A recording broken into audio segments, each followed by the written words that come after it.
Hello and welcome to Reckless Comedy and Showcase. Right on time. Now, I must apologise for starting 33 minutes late. The pillow wanted me to sleep on it. Oh, come on, that's a good pillow joke. Fuck.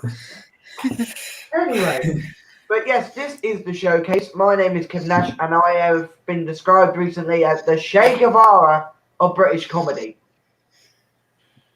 I'm not a homophobe. Okay. I'm not a homophobe. I can promise you I'm not a homophobe.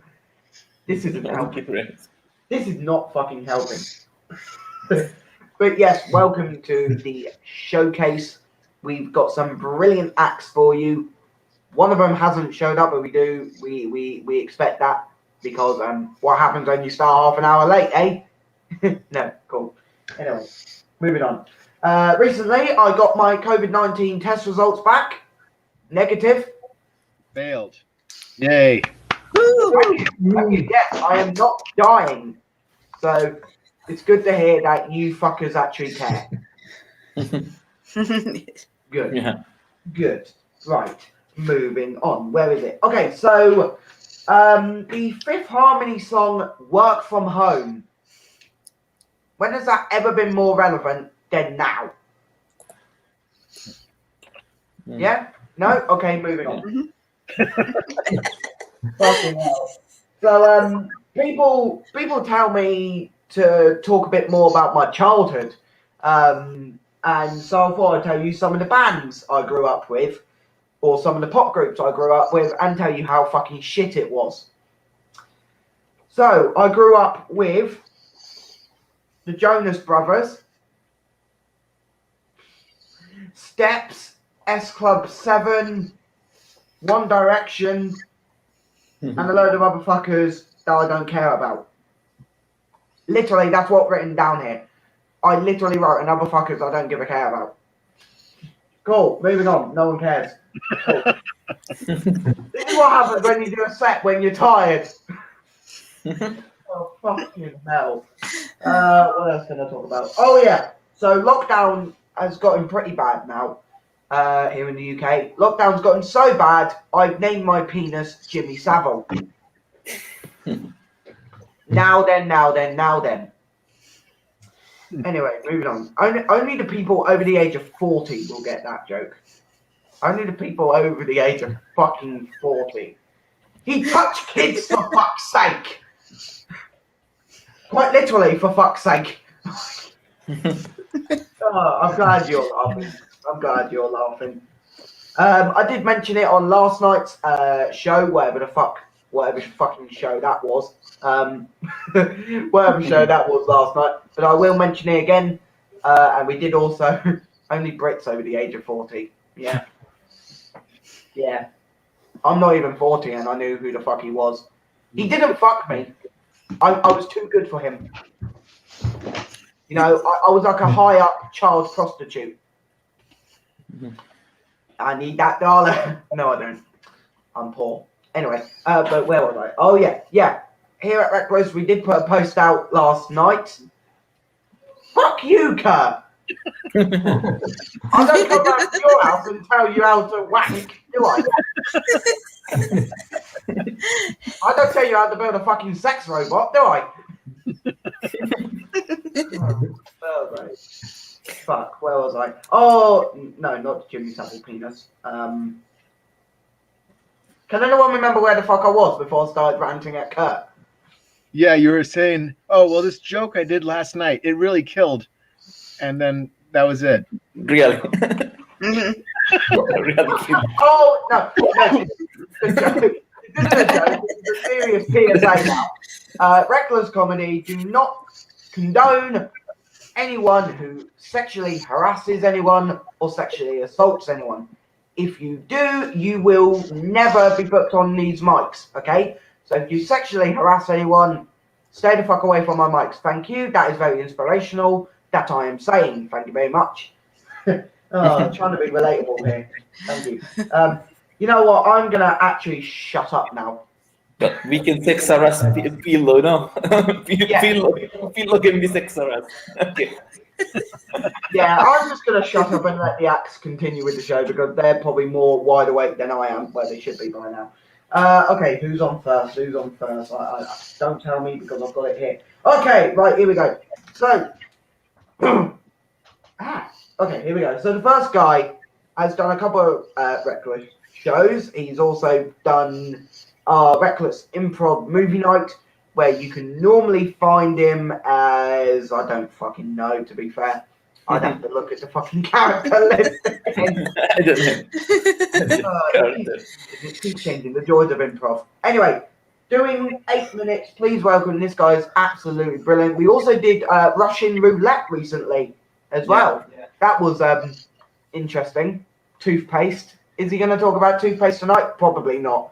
No one likes toothpaste. Anyway, please welcome. We love him here at Records. Please welcome the brilliant Bruno Interlandi. Thanks, guys. Okay. Let's start with. I wanted to start with a question. What's your biggest fear? Yeah, talking about fear, like fear of not killing at open mic, maybe. Well, fear of bombing, really. If you're in France, that's a big fear.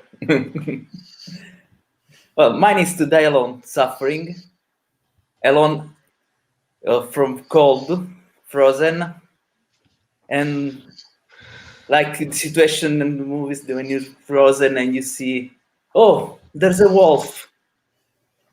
What the fuck? There's a wolf in my house. Then probably my biggest fear is to have a frozen house. It's not to die, because I faced death in some occasions. One of that I was taking a pause from working, goes into a bar and take a sweet, and that fucking piece was on my throat, and I couldn't breathe. Yeah, just to mention someone famous, if you can talk about it.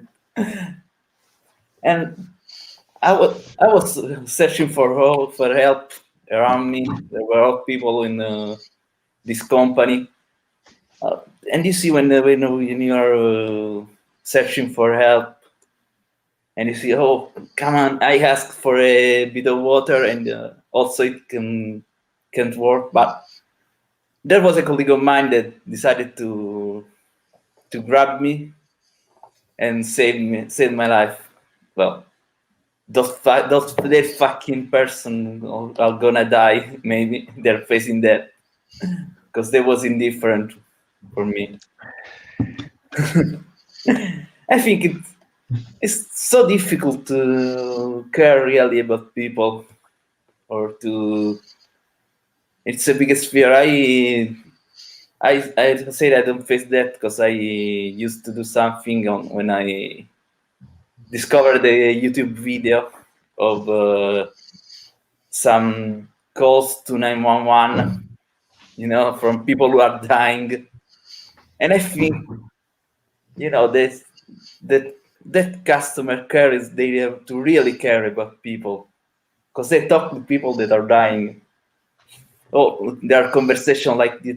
Oh, please, come on. This killer is is around my house. Now it's, oh, please, keep talking. Tell him what you see. No, I'm dying. Oh, please, the killer is here. He killed my sister. He killed my pillow. No, keep talking. No, he's coming. He's found me. Please, keep talking. Yeah. Oh, okay. Thanks, police, for taking care about her. I found her. Thanks. Maybe that's the situation. I work in customer care. and we all already like a company, a computer science company. We sell products, and I see people are scream more when they are losing money than when they are dying. Have you seen? Have you noticed it? And what's the matter is that we don't really care about them. Oh, please, I'm losing money. I'm losing money, so you have to fix it for me, please. Come on. Okay, man. You have to wait. I'm doing to improve. Okay, you have to wait. And I think being in a situation like in 911 would be a great fear, a greatest fear for me. This seeing people who are screaming. Oh, maybe I imagine I can imagine some situation when people are feeling the death. They call me and I say, okay, so please, come on, stay calm, stay calm. No, okay, I'm calling technician to fix it. Okay, don't die, please. And that's, I think when you work at customer care, you need to be more like a psychologist, because people can tell you all what they're facing. Okay, maybe there were some situation where a colleague of mine was talking with someone making an assistance, and starting talking with these clients. He was alone for smart working. You know, this period where all were working at home, and there are some people that are alone at home. Yeah, they're alone. You can see, like me, I'm alone. And he started asking, okay, you are happy. My colleague says, oh, but maybe. No, really. So you could just huge question to ask, to answer. Okay, let's see. Well, I have a family. I have a job. Yes, I think I'm happy. You say, no, I'm not. That's my son doesn't come to see me. Oh, I'm sad. Okay. No, you have to see. I was a professor. I used to. Okay, you don't have to tell me your life. I know it. What you have on the computer? No, please. My son won't come to see me. I don't want it to do this job. I wanted to be a professor, of philosophical professor. Yeah, I can see it. You're more into philosophy than me. That taking care of people is something really difficult, as I say, and you have to. They also start telling their life, and you're there. You're only making them fix the problem to make them work. Let's see, and that's it. Caring about people is something really difficult. I can handle this. I have the fear to not reach my time, but I have 10 seconds. You can face your fear of that. Well, if I imagine that, it's not like more like a black invisible man. It's more like a 911 policeman. Okay, that's my time. I'm Bruno. Thanks. Woo! Thank you. Bruno was talking about fears. My fear is doing an open mic half awake. My fear is coming alive. Oh God! No, but yes, that's good. Thank you so much, Bruno. We love you here at Reckless. You can also catch Bruno on the Reckless comedy movie night thing with some random guy with a bandana shouting at people. He looks very similar to me. I wonder why. Let's have a look at the chat. Hello, Michael. Break some legs. How about I break some necks? How about that? Okay, cool. No one cares about people's necks breaking. Okay. Look, okay, it's fine. Nah, I'm not going to break my neck on stream. What did I want to talk about? Oh, yes. Tonight's show is actually sponsored. Yes.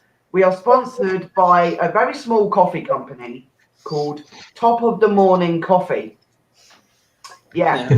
What's the chances of that? Getting sponsored by a coffee company when I need some coffee? The only problem is about waking up at 6 o'clock in the evening is now I'm going to be sat up all night trying to find open mics. It's like a hooker looking for men. No, it's fine. Anyway, right, moving on. Oh, yes. Okay, so this next act, I am actually appearing on his show on Sunday, the International Comedy Show on Facebook. Make sure you go watch that. If you don't, fuck you. Fuck you if you don't watch it. So over the next 7 to 10 minutes, I'm sure he'll talk about some lovely things. I'm sure. Please give it up all the way from Israel. Please give it up for Gil Rosenberg. Hey, how are you? How are you all? How are you? Good night, Kim. You can go to sleep. How are you all? I will talk to you about some weird things, okay? And I will start with Alexander Graham Bell. Okay, this man, he invented the phone. Okay, Alexander Graham Bell invented the phone. And I say, your last name is Bell. Okay, why did you invent the phone? You should invent the bell. Because it's already your last name, man. What, do you want to make us crazy? I don't get it. Another thing about him is, Alexander is a Russian name. Okay, Graham is a British name. Who the hell are you, Alexander Graham Bell? Who the hell are you? And besides, who invented the bell? Alexander Graham telephone? Alexander Graham iPhone? Bill Gates? Maybe Zach Morris? Who invented the bell? Sorry about the anger. Sorry about. I didn't sleep in the last nights because of her, because my dog.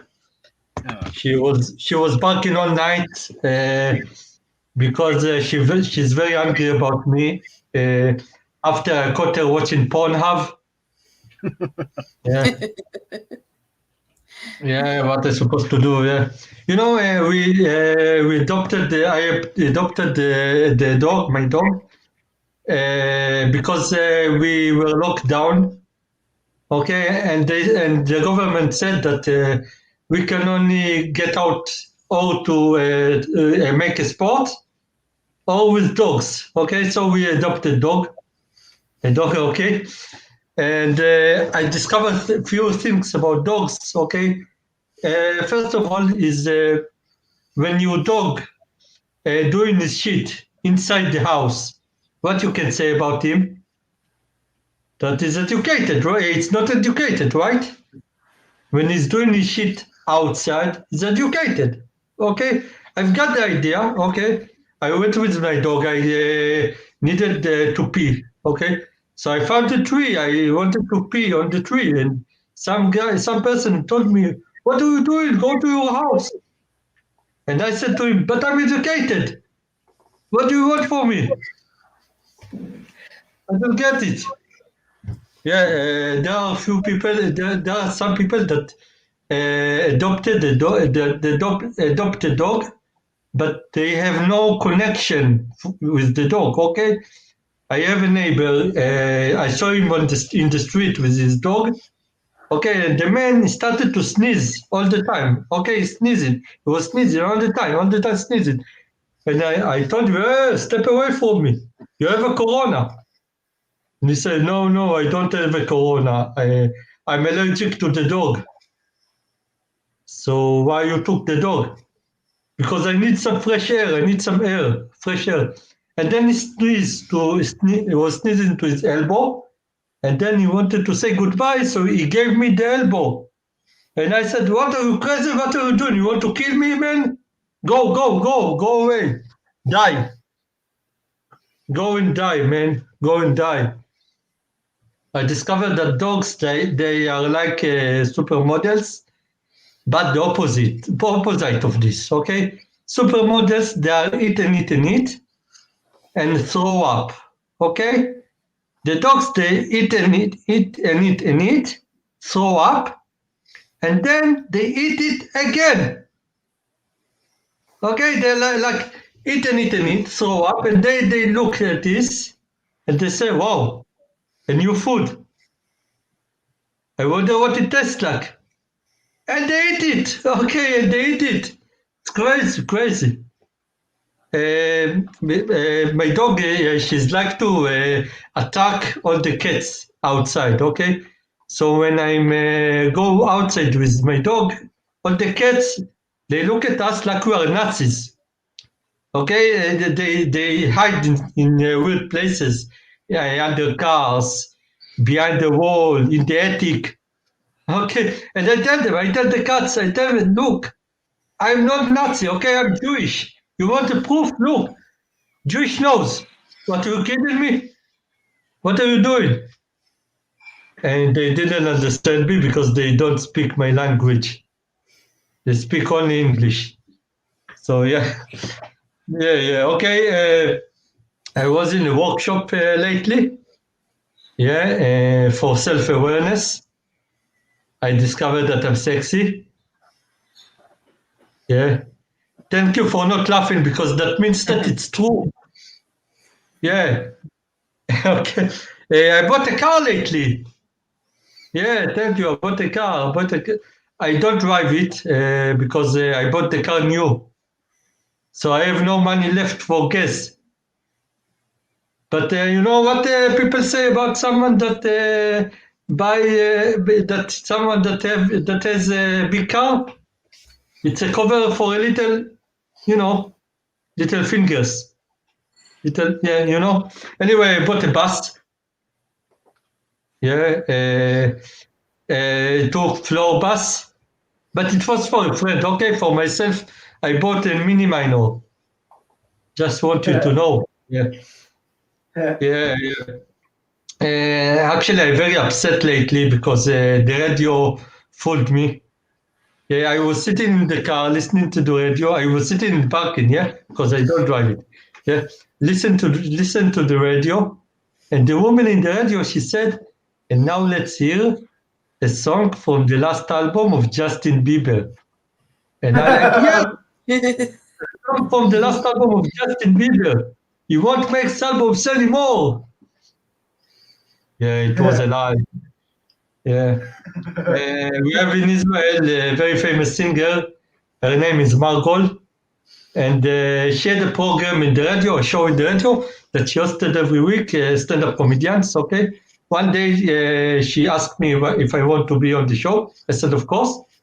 One day before I was supposed to be on the show, someone blew up her car. Okay, one day before I was supposed to be in the radio, someone blew up Margot's car. And I thought, people are so evil. Yeah, people are so evil. What people will do to not hear me? What are you doing? What, you crazy? Yeah, I had a birthday lately. Yeah, thank you. Yeah. So I'm 40 years old, virgin. Yeah, very old. Of course, I'm kidding. I'm 41. Yeah. But, I almost did it once. Yeah, I almost did it once with a girl with glasses. Yeah, we were lying on the bed. She put the glasses he decided she will feel more comfortable. And then she started to touch. She said, wow, it's so big, it's so huge. And I like, leave my nose alone. What's wrong with you? What's wrong with you?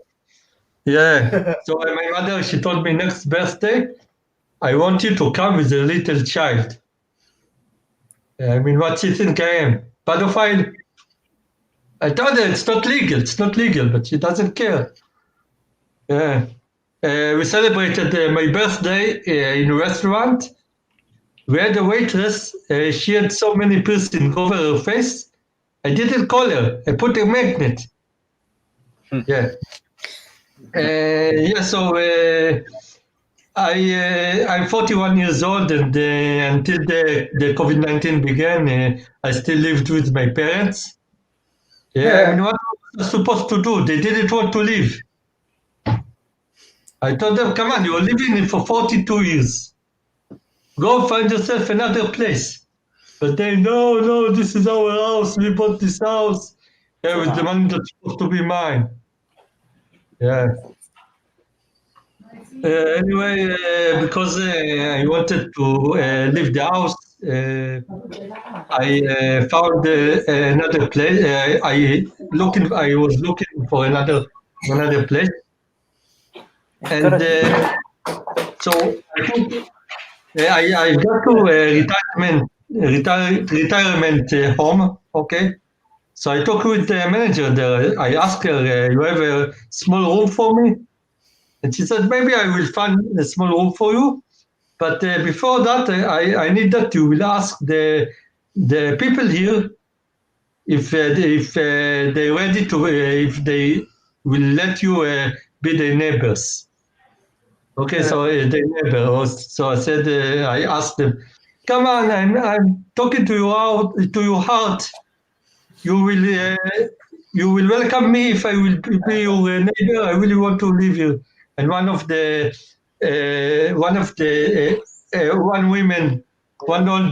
woman, she said, "We will not resist." Anyway, we slept. We had sex together. Just kidding. She didn't give me the permission. She didn't accept. She said, "No. It's 50 years between us. No, you're too young for me."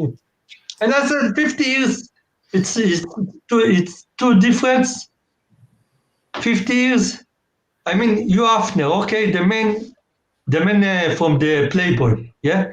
He was 90 years old and slept with a woman that didn't even born yet. So you said 50 years, it's a difference? And she said, "No, but you live with your parents." And I said to her, "Don't worry. Soon you will live with your parents. You will live with your parents too." Yeah. May she rest in peace. Yeah. Last joke. I mean, it's not a joke. It's my life. Yeah. When I was a little kid, my parents told me that if I will eat spinach, yeah, I will be like Popeye. And I said, "Yeah, what, strong?" He said, "No, you will be a bald and crumpled sailor with no teeth." Because I have teeth. Yeah. Okay, thank you very much. I was Gil Rosenberg, and I'm still Gil Rosenberg. And good morning, Kim. Give it up for Gil Rosenberg. Yes. Why do I have a giant target on my back or something tonight? Like, I'm like a fucking archery board, aren't I? I'm like a fucking, whap, boom. Yeah, cool. That's not what archery sounds like. Fucking hell. Right, let's let the other people in because I'm right. I'm gonna say this. All right, I'm gonna say this. Last night, me and another act, we were talking about stage personas. And I said that my stage persona needs to look sort of like rough and around the edges. Is this good enough? Waking up and doing a gig? Is that good enough? No? Cool. No one cares. No one cares. No one cares about my life. It's fine. Oh, fucking hell. Where are we? Oh yeah, there we are. A couple of things. First off, of course, we are sponsored by Top of the Morning Coffee. Yeah, ironic that we're getting sponsored by a coffee brand when I fucking need a coffee right now. To be fair. What else? Oh yeah, bit of bad news. My album got pushed back by 2 days. Yeah, cool. No one cares about the album. To be fair, I don't really care about the album. To be fair, it's just like, yay, release an album. Finally, people actually like me. Yeah. Anyway, I'm gonna shut up because this ain't going nowhere. All right, your next act. She was here last night. She's looking really cool tonight. I'm trying to think of jokes I haven't used before. What else? She was crucified by Facebook. She's now risen from the dead, which proves that Jesus was a fucking liar. Okay? Jesus was a fucking liar. I'm joking. Jesus never existed. Anyway, moving on. Please welcome. Oh, she's brilliant. Please welcome Brooke Barsell. Thank you, Kim. Thank you for that introduction. I know Jesus is jealous. I think he exists in like many dimensions. I don't know if he actually existed in this dimension in the way that. Anywho, I'll just ignore everything that you said. Brooke, it's kind of like 1 o'clock here in Nebraska. Kind of a regular time to oversleep, I think, till like noon or 1. I don't know if people really generally oversleep till like 7 at night. Wow, that's special. We have a special host this evening. Y'all are lucky. All right, jokes. I told you about the nipple fairy yesterday. Yeah, it was my braids. I was excited when I felt the flutter. I thought it was the nipple fairy, but it was just my braids. I did want to tell you about the clitty fairy. Woo! Yeah, the clitty fairy is not a myth. Not a myth. It's a real thing. This was neat. This was a real life experience for me. I was floating in a float tank, one of those sensory deprivation tanks. I don't know if you've ever been in one. Has like a hood on it, kind of like my clit, but not as big of a bigger hood. Probably the same amount as wet. Like there's a lot of wet either way. So I was just floating away, trying to relax, trying to not get hung up on my thoughts. Because my yoga teacher said not to worry about my thoughts. They're not real, even though they're hot and they like to moan. So trying not to think about them, just taking deep breaths and relaxing. When out of nowhere, a drop drip from the top. Okay, so on the hood, there'll be like condensation and it'll gather. And then every now and then a drop will drip, right? Mm-hmm. But what I want to know is who controls the drops and when they drop and where they fall, Because this was a special day. I don't know if it was like 69 degrees outside. Woo! No, I think I had been a good girl or maybe a naughty girl. Maybe in this instance I've been naughty and that's why I deserve this. Okay, the first drop. Guess where it dropped? Okay, I'll tell you. It dropped right on my clit. Right on it. And I was like, wow, I didn't even know that was like a perk to floating. Like you can get that to happen. I didn't know if I had to pay extra. I tried not to squeal, but that was cool, But I didn't really think anything. I was like, that could have been a coincidence, That probably would have been a coincidence. When the second drop dropped, it dripped right on my spot, and I was like, whoa, 200. Like, wow, like it was like really wet in there, like I said, and it started to get kind of hot because like I mean, as much as I talk about it, it doesn't get the attention like it should get, if you know what I mean. Yeah.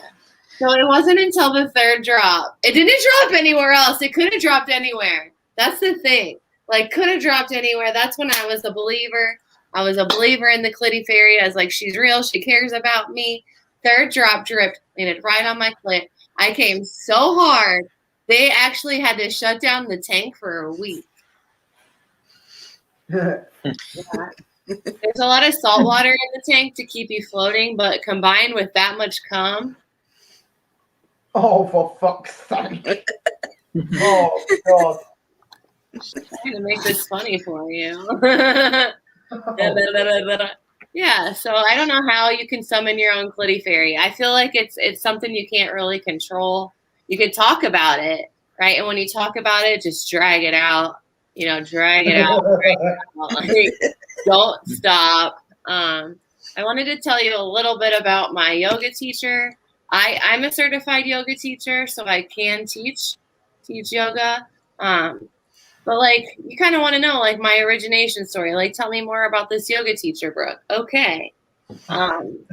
He was a pervert. Whole Foods called him Inappropriate Jeff. Yeah, he's not the Bikram guy. The Bikram guy was a pervert on his own. There's even a documentary, that's how you say it, documentary of him. But yeah, this guy, like, you know, when someone gets you in the splits and like you're sweaty and like it's kind of vulnerable, like they shouldn't be whispering in your ear, right? Like when there's other people in the room. Cool. Yeah, I took the yoga teacher training mostly because he was a very good yoga teacher. You know, kind of hoping I get the D, you know, but he's got photos. I got photos. One of them was a panoramic. It's kind of cool, to be honest. One of the girls in the yoga teacher training did end up pregnant, though. She must have been able to do that yoga pose that none of the other ones of us are able to quite master. You know, yeah. That required special training, special one-on-one sessions. And I didn't have enough money for that kind of stuff, so yeah, I felt like that was gonna tie into my clit joke somehow. My favorite song is "Come Together," which might be a coincidence. I don't think it is. You know, just come together right now. All over me. They asked for headshots, and then they got mad at me because there was cum all over my face. They asked me for more headshots, and they got mad because all the legs in the pictures. They asked for headshots, and they got mad. They're like, "Brooke, that's just the back of your head." I was a cheerleader for 7 years. My brother was an athlete, so I got to practice and make special cheers for him growing up. His name was Shane. Shane, don't be a pain, you know, stuff like that. One of my favorites, way to go, Shane-o! Like, so loud. He told me later on that to not do it because it was embarrassing, but I don't know. It was fun. My favorite one was because he was a football player. He was a lineman. It was way to tackle Shane-o Wackle. I think everyone wants their sister hollering that out, right? When you're trying to tackle other boys. Way to tackle Shane-o Wackle. They're like, what the hell? Whose sister is obviously Shane's? If you want me to embarrass you anywhere, just bring me along. I'll do that for free, no extra charge. It'll be fun. It'll be rememberable. How many more minutes, sir? Fuck knows, I forgot to start the timer. Cool. I am professional. One more I wanted to try. Oh, my favorite flowers. I have two favorite flowers. One is the peony. The peony. If you've ever seen a peony in real life, it starts off real little, right? and then it just like it blossoms. I do have a lot of more clit jokes. The big clit energy. A bit on that. But like, I want to make a big deal, like I kind of talked about earlier. But she works out. Like she'll get real swole. You know that word in the UK, swole? It's like SWOL, swole. I don't think so, but I tried to self-sabotage my own exams, so. Oh, perfect. So you get it. Thank you. I'm Brooke Barsell. I'm at Brooke Makes Fun or at Brooke Makes Cum, whatever you're into. Woo! Give it up for Brooke. Oh my god. Right, okay. I have to clarify. That is a true story. I did try to self-sabotage my own exams. Yeah. I'll tell you what exam it was. Art. Never liked art as a kid. Never liked it. Despite wanting to be an actor, which is still an art form, I was like, they were like, you're going to do the art exam. And I'm like, all right, whatever. And then I get there, and you know when you say, oh yeah, I'm going to do something, you know, when someone asks you, can you do something? And you say, yeah, I'll do it. But when it actually comes time to it, you're like, fuck off, I don't want to do it. That was me in my art exam. I was like, all right, fine, I'll do it. I sit down, okay? I sit down at this table. There's paper in front of me. There's all the art stuff in front of me. Yeah, I know art so much, I have to call it the art stuff. And I'm there. I'm sat there. And I'm like, I don't want to do this no more. And the teacher's like, you have to do it now. You're in the fucking class. And it's like, oh, fuck. So I decided to self-sabotage. And let me tell you, it fucking blew up back in my face. I tried to fail my exam, and what do I get? A D.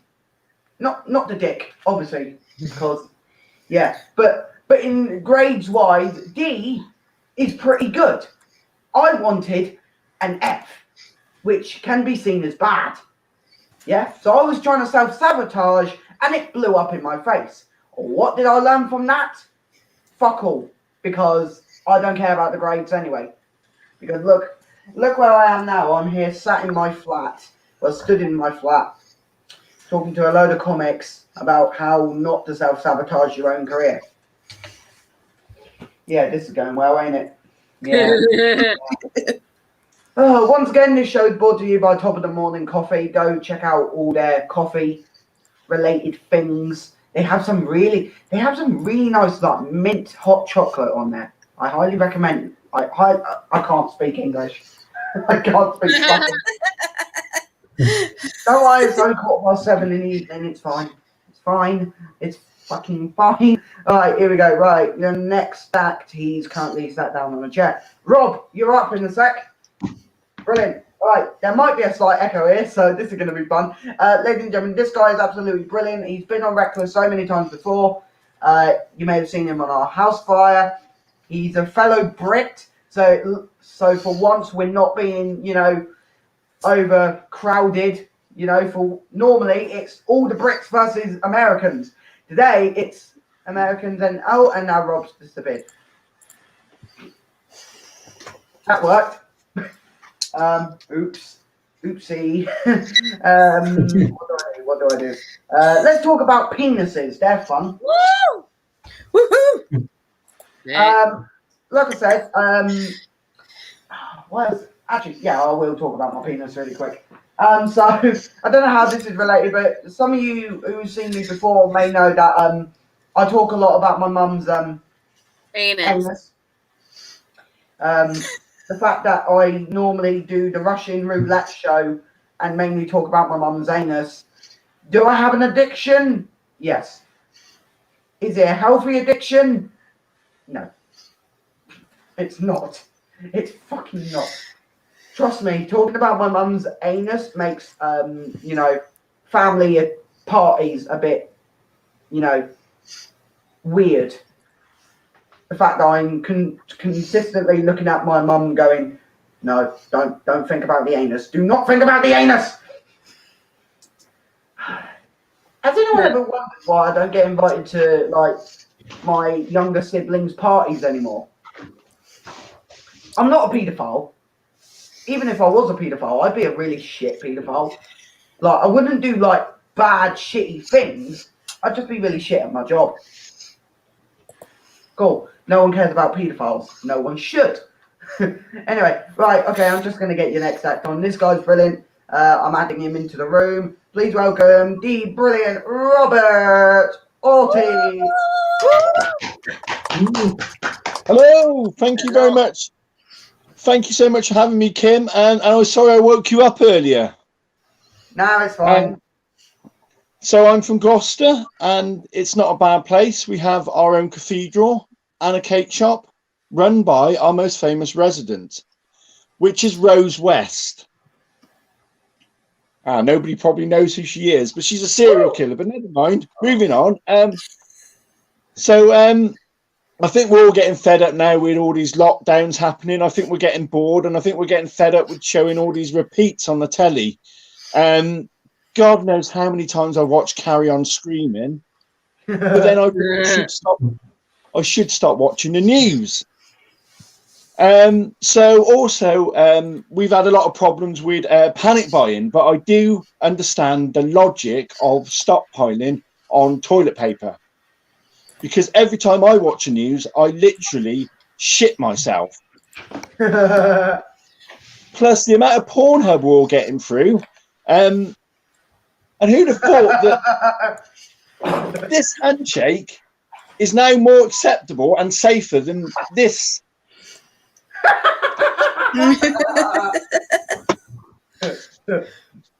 But about me, I'm 44 years old, and I work at my local Gloucestershire County Council, and I've been made a key worker. Woo! Don't congratulate me. It means you're all fucked. Because trust me, the reason I signed up for that job in the first place is because I'm unskilled and shit under pressure, and I was doing it to protect you all. The only reason I should be classed as a key worker is I'm the custodian who always loses his keys. It's got worse because I've also had to do a first aid course. Oh, fuck. Yeah, exactly. You're right. Oh, fuck, that is true. It's a disaster on the scale of our government's handling of the coronavirus and Chernobyl rolled into one. Did anyone watch that TV series a couple of years ago, Chernobyl? Yeah. I learnt so much. I mean, I didn't know, I don't know if you knew, but a side effect of a nuclear explosion are for Russians to speak fluent English. But anyway, doing this first aid course, you know when you're really not confident about something, but you always seem to have an assessor who can do everything. And when I say everything, he could. He'd been in the army, he'd been in the fire service, he'd been in the police force, he'd been in the A-team. He was meant to be in the Olympics, but the week before he got blown up. Oh. Obviously he survived that, and the next day he done a parachute jump, parted the Red Sea, and ran the Great Wall of China in under 2 hours. Yeah. And then you got me, who cannot even resuscitate a first aid simulated dummy. But then again, I did, because what happened was as soon as I approached the dummy went, "Help! Not you." Now, I'm not offended by that. I completely get it. I wouldn't perform first aid on myself, but I think there's an underlying reason. Because when I was 10 years old, I had a crush. And I'd like to show you the crush. Just bear with me a second.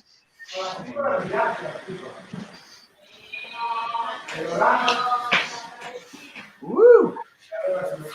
Little bit to the right. There we are. This is Aquamarina from a TV show called Stingray, which is like a spin-off of the Thunderbirds. Now, I'm not sure what it was about her, but whether it's her fringe or the fact that she was made of wood, that she gave me wood, and at the time I probably would. But please bear in mind that this was before I was wearing glasses, But now she's the reason I'm wearing glasses because of the. Well, you can guess what I'm talking about. But I don't know how the simulated dummy got hold of this because, as far as I was concerned, in the TV show, she couldn't talk. And you can probably gather, but yes, I am single, and for good reason. I have a cold for 9 months of the year. For 3 months, I have hay fever. Not very helpful during the COVID pandemic. I'm very uncomfortable around the opposite sex because of my erection. And work at the local council as a custodian because I'm shit under pressure and have emotional outbursts over the smallest things. My erection. But that being said, I have had successful relationships. I've had sexual ones too. I met somebody once, we connected on all levels, music, ideals, personality. Neither of us had one, but there were two things that fucked it up for us both. She had OCD and I live in this shit tip. You can't see the floor, which is good. So she dumped me, which I don't blame her. But before she left, yeah, thank you. Thanks, Kim. Before she left, she could have done a decent thing, couldn't she? And tidied up for me. I'm also a shit driver. Took me a long time to pass my driving test. My instructor once told me that he thought that people who struggle to learn to drive are of high intelligence. Very kind of him to say so, because I just drove into a tree. I've had that test where I failed at the beginning, and this was because I drove into the test centre. Now, you may wonder what my examiner said. Well, my examiner said, shit! He's now in a coma. I've also failed a test on reversing into a minor. But God knows how I ended up in a mine shaft. But eventually I did pass. But my problem's always been, I've always been a nervous learner. And then I became a nervous driver. And do you know what makes a nervous driver more nervous? Nervous passengers. Because before you go out, you're already nervous. Try not to be nervous because you're aware your passenger's nervous. Try not to be nervous, which makes you feel more nervous. Try not to be nervous, which makes your passenger feel more nervous. Try not to be nervous. And do you know what adds the anxiety in England? What? Sheep in the road. Yeah, exactly. Because sheep are nervous, try not to be nervous. I'm nervous, try not to be nervous. My passenger's nervous, try not to be nervous. So let's pretend I'm on a date. She's nervous because I'm driving and my erection. And we're approaching sheep in the road, which, by the way, has nothing to do with my erection, just because I used to live in the Forest of Dean. And then she says to me, bah! No, she doesn't say that. She says, stay calm. The worst thing you can tell a nervous person to do who's trying to stay calm is to tell them to stay calm, because not only am I nervous, she's nervous, the sheep in the road are nervous, the engine of my car's more nervous. And that's why I should be a key worker. Now, before I leave you tonight, just want to go through one more thing. We just found out in England that Glastonbury Festival has been cancelled, and I think this is very upsetting news, because I think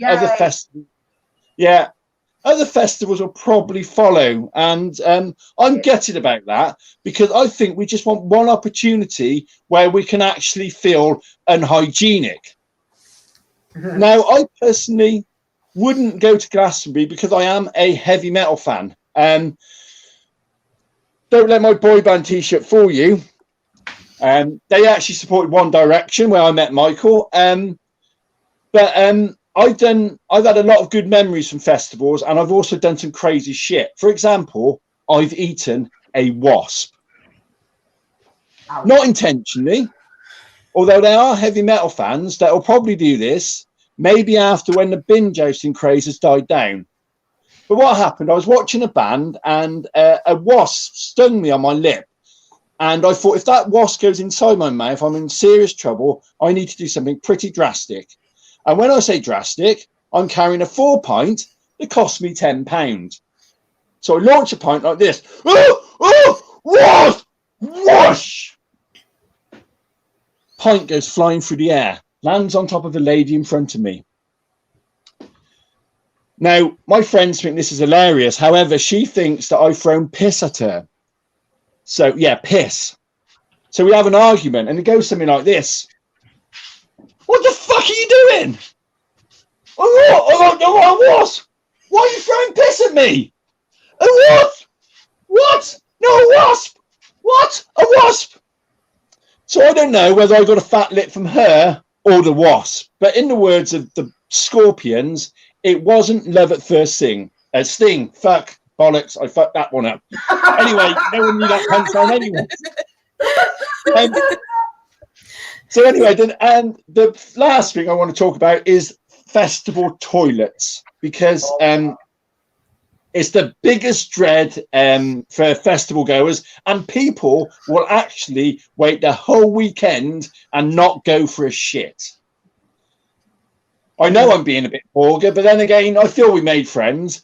Unfortunately for me, my poo clock is very regular and goes off at 8 o'clock in the morning, which is a very good time to have a shit, because normally at a festival, that's when they pumped out the portaloos, so you got a chance of getting a clean portaloo. Also, it's very good for me as well, because 8 o'clock in the morning, I'm normally at work. So it gives me peace of mind knowing that when I'm having a shit, I'm being paid for it and I sleep better at night. So you pass. So what happens is normally that in the morning, be warned that when you do go to the toilet, the smell of shit, bacon and onions as you pass the food van is not going to help your hangover, and you're probably going to have to queue. So there you are, waiting in the queue, waiting your turn. It's not long now. But you know there's one portaloo you do not use. Here we go. And that is when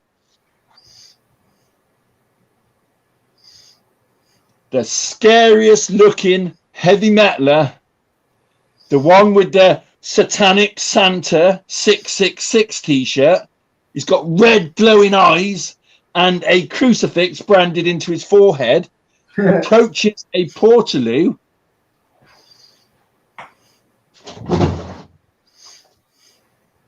Wow. And reacts like this. Oh God! Oh God! Oh God! Oh God! God! Jesus Christ! What the fuck is that? Hail Mary, full of grace! Hail Mary, full of grace! Jesus Christ! What the fuck is that? Because you know whatever's behind that door is something pretty evil, because this is a man that slaughters goats and sacrifices virgins. Anyway, thank you very much for having me. My name's been Robert Auty. Good night. Give it up for Robert, ladies and gentlemen. Oh God, that mask always fucking what the fuck. I prefer to wear something like that during the pandemic than the fucking shit the government wants us to wear. But yeah, one more time for Robert Auty, ladies and gentlemen. One more time. Thank you, Robert. Thank you. And returning after a slight lawyer phone call is Curt. Are you going to prison or not? We'll see. We'll see. That doesn't fucking help. That is not helping. Hey, Whatever, Curt. Anyway, not my fault. Not my fault. Talking about Curt, I don't have a twin brother, and I don't have a wife. So, no, I'm not going to spoil Kurt's joke about this, okay? So you'll have to stick around for his set to find out what happens. One thing I will talk about though, before the pandemic, my girlfriend and I, not my pillow, we had a bit of an argument, and my girlfriend said to me, all right. She said to me, Kim, you're not smart. And I went, hang the fuck on. I went to college twice. One for hotel fucking management. Yes, hotel management. Can you imagine me running a hotel? No, because Sleep on bed. me plus hotel equals huge fucking mistake. Like, can you imagine the wake up call in any other hotel? It'd be like, oh, your wake up call. In my hotel, it would be like, wake up, you cunt! That'd be to you. or in Robert's case is here we go. Right, this will be my wake up call to Robert in the hotel. Here we go. Phone's ringing. Wake up! You've left a giant shit in the toilet! Clear it up, you dirty fucker! I'm at work. I work there Do too. your fucking job!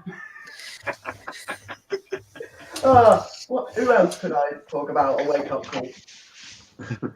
Kristine's. Okay, here we go. Kristine's wake up call would be phone ringing. Okay.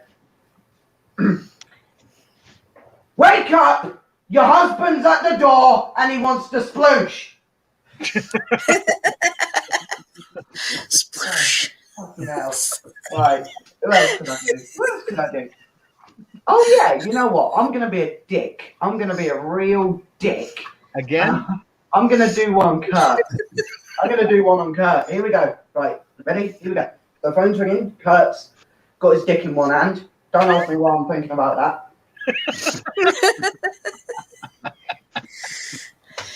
The phone's ringing. Wake up! Your twin brother and your wife is waiting outside with a load of police officers ready to take you to court. Also, you owe me 20 quid. you American bastard! P.S. The redcoats are coming! Again? Again! And that's why I do not run a hotel, ladies and gentlemen. Thank you. That is why I do not run a hotel. But if anyone wants me to run a hotel, you know, hit me up. I have to pay the ex $5,000 because I was laid off and the judges want to make sure she gets money. Right, this is Chris's ex-wife's wake up call. Here we go. Give him $5,000, you twat!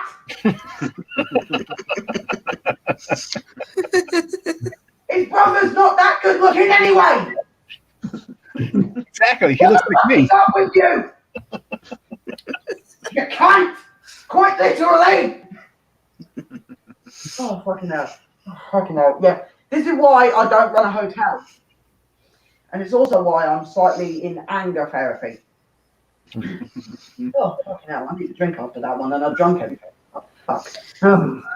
Anyway, right, moving on from shouting and swearing at hotel guests. the Gordon Ramsay wake up call. Yeah, we all know that. Yeah. Anyway, okay, right. I was about to show a video about Chase, but I think we'll leave. Actually, no, we'll do that. We'll do that. So, oh, and now Kurt's gone again. His ex-wife has grabbed him again. Fuck no. Anyway, right. Okay, so this next thing on. Oh, and he's back. I think. I'd laugh if it's not him. Yeah, it is. The ex-wife dragged him out again. And his face shows it. You kid. Anyway, I hope your ex-wife enjoyed that wake-up call. Why do I feel like Kurt's going to ring me up tomorrow morning and go, right, you know you call my ex-wife a cunt. Can you get over to such and such law court within the next 24 hours? Why? Because of your big fucking mouth, my ex-wife is now not just suing me, but you as well. I don't think. Seablom. Thank you. Right, okay, moving on. I'm going to shut up now. So, those who have not met our alter ego Chase, recently we have CCTV footage here. Ignore the thing at the top, which will say Veed.io, because that is we had to change that due to the CCTV camera name. But we have here some, we managed to find on the CCTV camera's hard drive a little like video called The Visitor. Now, the date, it doesn't have a date on when it was recorded. It doesn't, all I know is that Chase put this CCTV footage on the hard drive and he wants me to show it. So here's Chase's CCTV footage.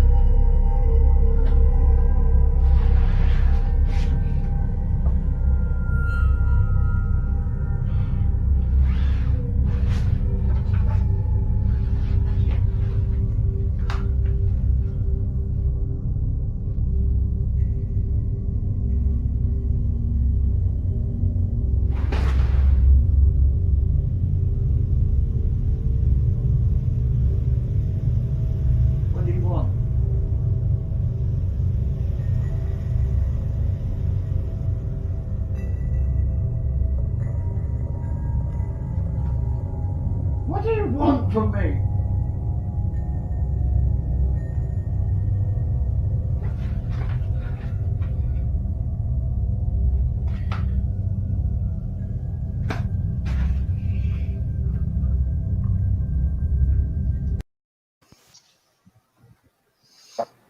Okay.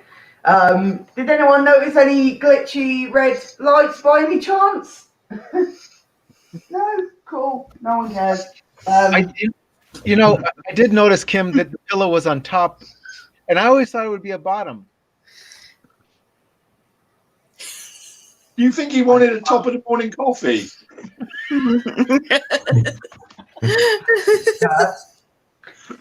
I will virtually punch you in the face in a minute. Sorry. Don't apologise. Fucking hell. Anyway, after that load of shit, we're going to move on with our first of two 15-minuters, or as I call it, 15 minutes of shame, because it probably will be. I don't know. I'm just rambling on. I'm just a straight white dude fucking rambling on. That's all it is. Anyway, right, okay, here we go. Well, we got two 15-minuters and then a lightning round of 2 minutes, so that's going to be fun. You know, that's going to be fun to see who can last 2 minutes. Curt, obviously. Maybe the twin brother might be able to last 2 minutes, but I don't know. Boom. I love that. Anyone, right, this is the funny thing. If it was anyone else, they'd be like, fuck you. But Kurt's just there like, yeah. He's a cunt. And he fucked one too. Anyway, right, your first 15-minuter, she is very funny. You can normally find her on the Reckless Improv Movie Night as Jenny, who kindly took over the show last time because Chase decided to cut the internet. So, fuck you, Chase. As always. I'm saying fuck you to myself. I'm mentally unstable. Right, anyway, moving on. Please welcome, she's absolutely brilliant. She also has a podcast as well. I can't fucking remember the name. I'm fucking shit at stuff. So, ladies and gentlemen, please give it up for your first 15 minutes, Kristine Knowlton. Hello, everyone. Oh my gosh, it's so great to be here. My podcast is called The Beauty and the Beast Show. So yes, you can find us on iTunes, Spotify, Sounder FM. We're on YouTube. We have t-shirts right now. We have a t-shirt special. It's 35% off, so go find us on TeePublic. But anyway, I am so happy to be here. I did not know that it was hang out with your wang out night. I'm serious. I mean, if I would have known that, I would have bought down my purple dildo. But that thing's still stuck to the shower wall. God damn it. Okay, you guys haven't been blessed with that before, right? So my dildo, it's a suction one. It got stuck on the bathroom wall, so I decided to add a couple more dicks up there. So now I have a dick climbing wall. It's great, I can get my exercise and I can get off at the same time while having a shower. But unfortunately, even in the shower, my jokes still aren't clean. But yeah, it really is great to be here. Those 10 steps from the couch to the computer. Whew, I'm telling you that's a workout right there. That's a work. I maxed out my steps for today. I got my whole 10 in. Wait a minute. There's a K in front of that number 10. That K means thousands. Son of a bitch. Son of a bitch. 10th. I thought the K was silent, like my last name. God damn it. But really, I love my fitness tracker. Although, since the pandemic, I have no idea what the hell is tracking. Like, really. Like the other day, I was tying my shoes, and my heart got into an aerobic state, and it was just a pumping. I didn't know the numbers could go that high, seriously. And I was like, well, that's it for me for the day. That just wore me out. Oh, I'm just kidding, though. My shoes are slip-on. But anyway, so the heart rate monitor on the fitness tracker, it got me thinking, and I was quite curious to see what other non-activities I could do to make my heart, go the heart rate go up higher. And so, being the weirdo that I am, I started humping some couch cushions, and my fitness tracker almost called for an ambulance. It was amazing. But I was like, damn, that would have been embarrassing because that couch is only 4 years old. So that's a place where I don't want to be. So, but other than that, recently I've discovered something amazing. Something, in fact, that changed my life. No, it's not God. I'm not even baptized. But you're going to want to pay attention to what I'm about to say. I tapped into something mind-blowing. I'll even go as far as life-altering. And I don't know why I didn't think of this sooner. I'm serious. I'm about to cry. It's just so amazing.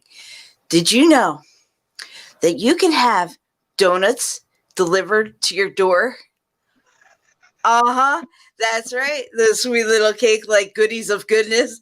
Woohoo! I used to have to go to the store and walk around the store for a bit, be like, okay, do I want donuts? Do I want cake? Do I want donuts, cake, donuts, cake? I mean, they're almost the same thing. So it's or I would have to go to a bakery and actually get out of my car and just, walk on in. But now all I have to do is get off the couch, open the door, and they're there. That's right, baby. The fat now comes to me. But in all seriousness, talking, with our wang out and everything, if I had a dick, that is a physical dick, because I definitely have a lady dick, I would use it as a donut holder.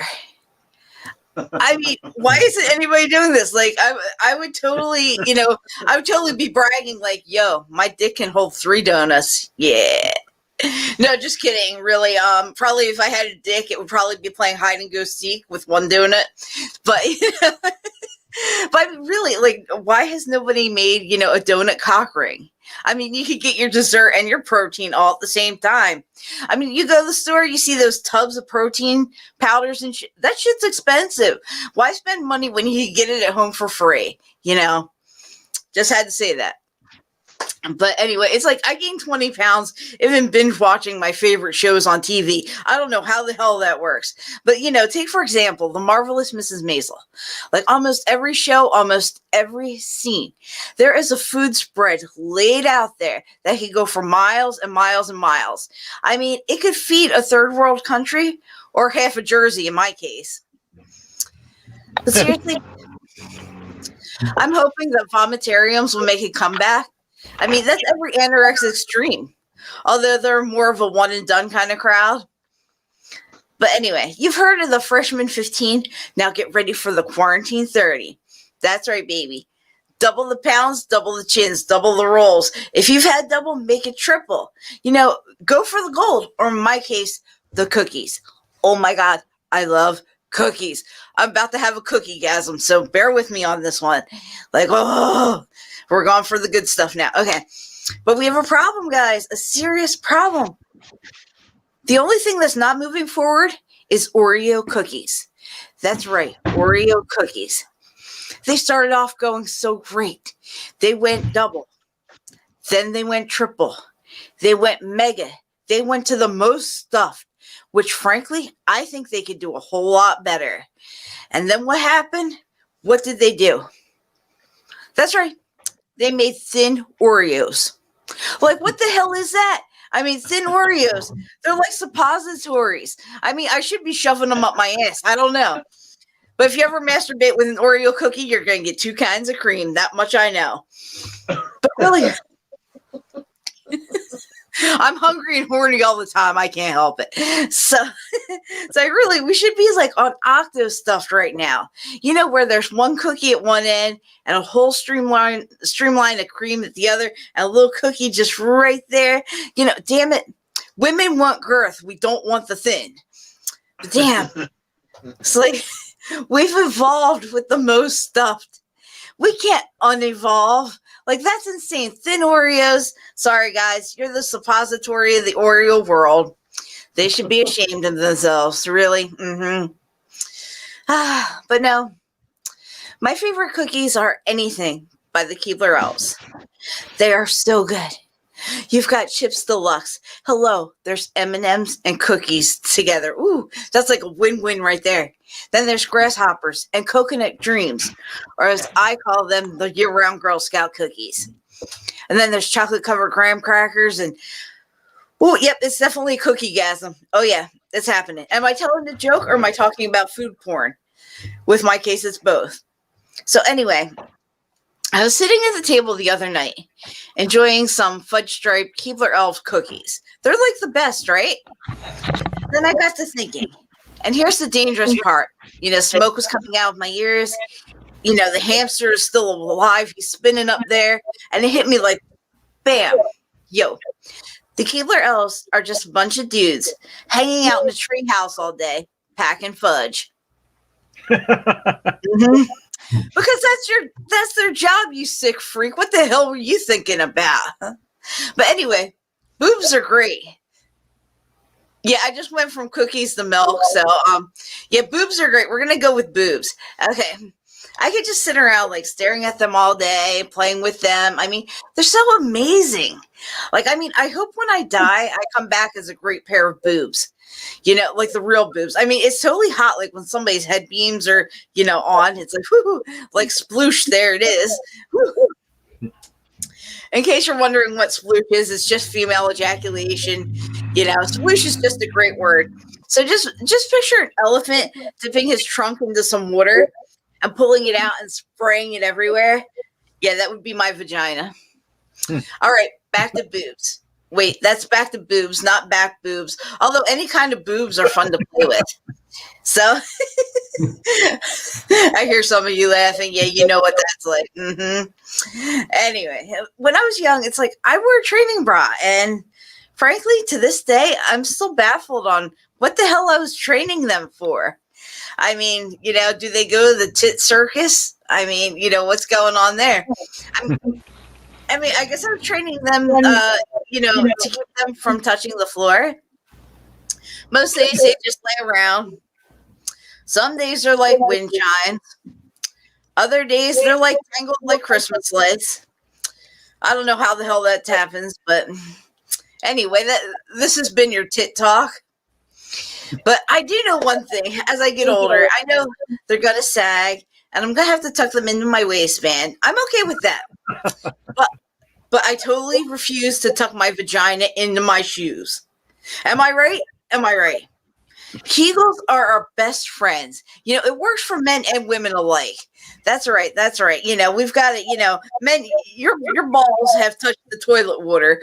You know, you've got to do those Kegels. You know, you've got to tighten everything up down there.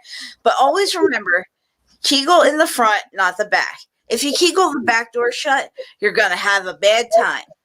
And trust me, I know from experience. Oh, my gosh. Whew.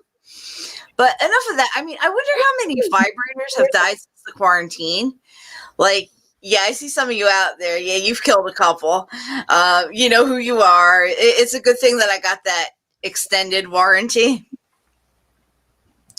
All right, that was a really messed up joke. Anyway. But, all right, let's go towards the back door. Anybody lose any anal beads or anything up your ass? Like, imagine going to the pandemic. I mean, imagine going to the hospital during the pandemic and you have something shoved up your ass that's stuck in there that shouldn't be there. And you're like, well, doc, it's the pandemic and I just wanted to try something different.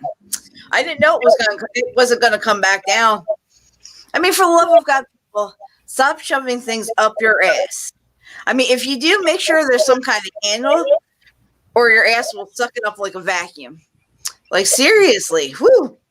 But I'm not going to beat around the bush, mostly because I don't have one. But I'm here to talk about self-care today. And what I mean by self-care is masturbation. That's right. That's right. It's a pandemic. It's the safest thing to do. I've masturbated every day since the pandemic, and now I want my participation trophy. Like, seriously, I'll probably stash that somewhere in my snatch, get off on it. But, yeah, wow. Could you imagine that? A little trophy shaped like a dick or an anal plug. Yeah, we can do that. Ooh. Okay, yeah, anyway, I'd rather be masturbating. But anyway, I'm either hungry or horny. Okay, mostly horny. That's right. I told you guys, it's like I'm a squirter. This is not a myth. Like I said, it's like I like to use the word sploosh. It sounds less dirty. It sounds fun too. Like, come get splooshy with me, or let's have a splooshy good time. Like, yeah. But it's like there's so much of it, and every day it's like it's laundry, and goddamn, I'm just gonna put in a tarp. I'm gonna call it a splooshin slide. That way, it can just go right on out there, right? Oh yeah. Whew. Yeah, being a squirter though, it's a hard job. You can't control it. Like, when it comes out in buckets. Like, I'm talking about, like, if you took Old Faithful and Niagara Falls and you put them together, like, that's like the explosion. Like I said, it's like I'm a squirter in the sexual female ejaculation way, not the IBS way. Damn, that was a shitty joke. But yeah, it's like I totally swoosh a lot. It's great.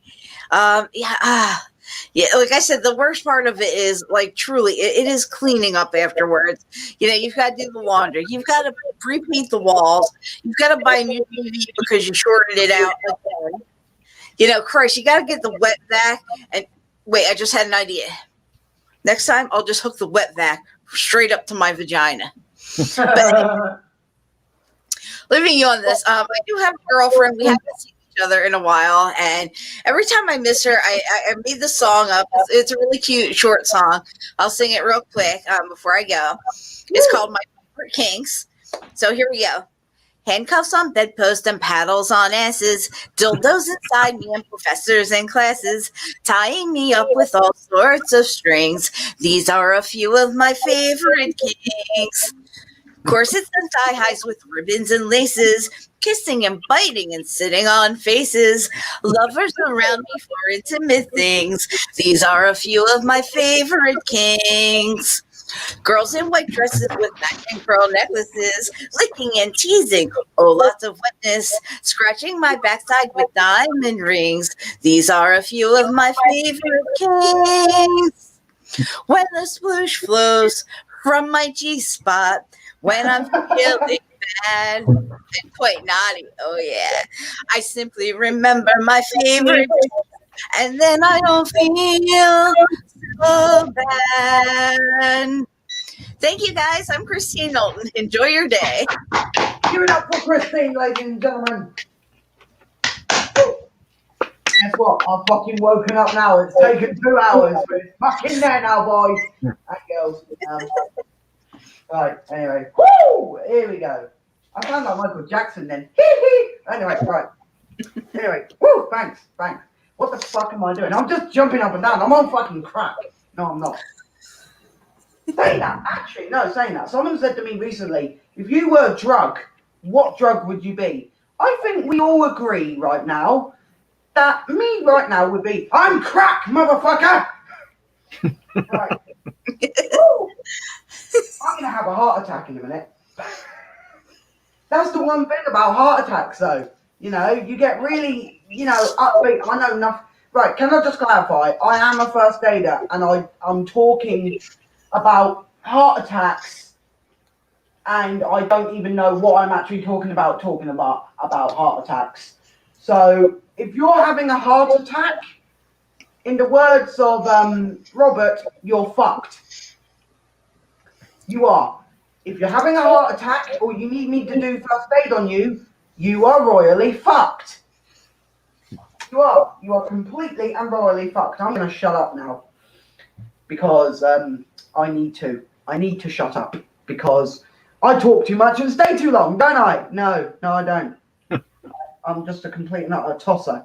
That's what I am. Anyway, your last 15 minutes, this is probably going to be the best 15 minutes ever had in my life, considering the circumstances. Am I right? Anyway, yeah, fuck that. Anyway, but after this act, we will then have a lightning round where the following acts, Bruno, Gil, Curt, Kristine, me, and Robert will be getting 2 minutes extra. We have a new sound effect tonight as well, so this is going to be interesting. Please welcome your headliner, really, and he's also going to be supporting me, one of the support acts on my preview on Sunday for Talk Too Much, Stay Too Long. He hasn't seen the show yet. He doesn't know what to expect. Not a lot. It's me for fuck's sake. Anyway, please give it up for your final 15 minutes. Give it up for Mr. Curt Seablom. Hey, man, Kristine, I'm so happy to hear that your cushion fucking is just, you and Kim. Fuck you. I'm just saying, nugget porn. So, on that note, so okay, so I'm going through a divorce right now. 2 years. Actually, okay. Let me back up. Okay, 3 years into my marriage, then I came home to see my identical twin brother fucking my wife, and all I could do was just scream, "Look at me go!"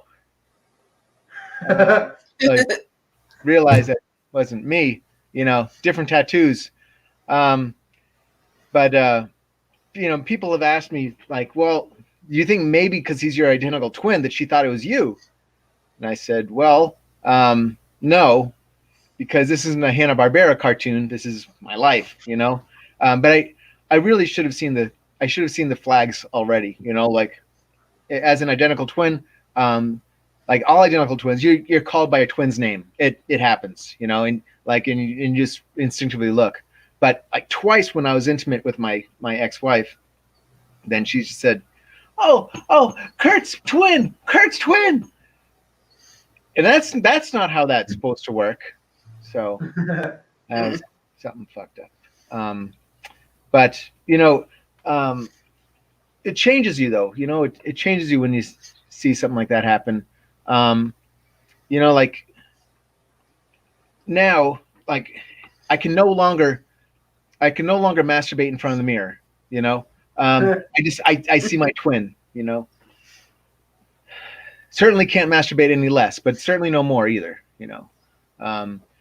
And naturally, like I did think about revenge sex. It's like, fine, fuck my brother, I'll fuck your sister. But she doesn't have any sisters, so a lot of brothers. She's got a lot of brothers though. But anyway, okay, this is something else that's really fucked up that happened. When I walked in on them, on top of the bed, I had a big Buddha statue, and I had just gotten into studying Buddhism, and he's just sitting there, smiling, content, just looking down. I was like, how long have you known this was going on for? When are we gonna tell me? Yeah, I got a lot of trust issues. Ex brothers, Buddha. Anyway, so I ended up forgiving them. You know, I didn't want to, you know, leave my kids. I had a kid at the time, and you know, and the thing is, if there's any silver lining to, you know, your ex having sex with your twin, we have 5 kids now. At least all the kids look like me, so that's a silver lining, you know. But I've always been very optimistic. I've always been, you know, a glass half full, as long as my twin brother doesn't put his penis in it, kind of person. You know, I've always been pretty optimistic. But the after a while, though, after several years, then, you know, I just started seeing the flags. She was gone all night. She's, you know, leaving, not telling anybody where she's going. And, you know, like, trust is such a sacred thing. You know, it's built, you know, it's fostered. And when she threw the GPS tracker out of the car, that trust was gone, you know. I went on Amazon after she threw it out, and I was like, I got to get another tracker, you know. And I was looking at them, and I was like, Jesus Christ, do you really need to track her down, walk in on her fucking somebody else, you know, getting herself railed till her teeth rattle? Do I really want to walk in on that again, you know? I mean, do I need to get another GPS for this? No. I could track her phone for free. So did that. Yeah, and the thing is, we separated now, and actually 5 years ago now. Jesus Christ! And when I first got the kids, they came over. Then they said, you know, could we bring some stuff from home? It's like, well, yeah, this is your other home. They're both your homes. So they said, okay, well, could we bring pictures of mom? Yeah, of course you can. You know, I mean, I'm an adult. What do you think? I'm going to blacken her teeth and draw a stupid mustache like a kid? I'm an adult. So I drew stretch marks on the mouth, and I wrote, you know, "Follow me to the donkey show," like an adult. That's what I did. But something I've realized since the lockdown is I'm not a very masculine person. Clearly, my wife was fucking my twin brother, which, incidentally, I went there to help him because he was unemployed and going through a divorce. So she cheated on me for a less successful me. Anyway, so like I said, I'm not a very masculine person. I really enjoy embroidery. I only drink tea. I don't drink coffee or booze. I love antiques. I'm very sentimental. You know, and I was prior military, so I'm kind of an amalgamation of Downton Abbey in one fucked up person. So like with the embroidery, I started embroidery when I was a kid. You know, my mother taught me. So I started teaching my kids embroidery, and it's like, oh, those stitches are coming out really good. Let's go get some T-shirts and put some patterns on them like the cool kids did. Never did. So I got a packet. It said the Woodland Pack, and I was like, that's cool, because I might be able to find some good, you know, guy stuff in there too, not all just flowers and fairies. And there was some mushrooms, and I was like, dirt boners, perfect. You know? So I started sewing those on my shirts, and on 2 shirts. And I was gonna meet somebody, a woman I met online. I was gonna meet her for tea, and I told her, hey, I just finished my embroidery. I'm gonna wear my mushroom shirt. And she said, there is no way in hell you're gonna wear a mushroom shirt for our first date. So, you know, I wore a nice button-up shirt, but underneath it was my mushroom shirt, because that's the beta male I am. Woo! Yeah, tell me what I can't wear. Anyway, but embroidery, like, to me, embroidery isn't that feminine. I mean, I think it's kind of masculine. Like in the 80s, you know, when I grew up, then like there was a very macho guy who did embroidery. I'm talking, of course, about Rambo. Woo! If you got this First Blood, you know, he got this big gash on his arm. What does he do? goes to the survival knife, pulls out an embroidery kit. That's right. And starts sewing that baby up, you know? And he's not a pussy. And I don't even use thimbles when I sew. I work on computers for 20 years, so these babies are calloused. Yeah. Tell me I'm pussy. Jesus. Anyway. But also, like, all right, so tea, like I really love tea. And I've turned kind of into a bit of a tea snob. Like, I won't drink bagged tea. You know, it's got to be loose leaf, or as I call it, free range tea. You know, that's just how liberal I am. You know, and one of the things is though, like, 'cause I usually I'll take a date to have tea. You know, and by the second cup of tea, I have to tell them that I'm sentimental. I know by saying that and hearing myself say that, I probably didn't need to tell them I'm sentimental by a second cup of tea. Anyone who's going to have 2 cups of tea next to somebody is probably sentimental. Anyway, like, because here's I tear up during like trailers, like When a Monster Calls or Modern Family. I can't help it. Now I just well up like a little girl, and I don't want her to look at me and just be like, "What the hell?" So I make sure I get that out. But the other thing is, like, I also really love antiques. You know, I've been called grandma by my ex-wife a lot because of it.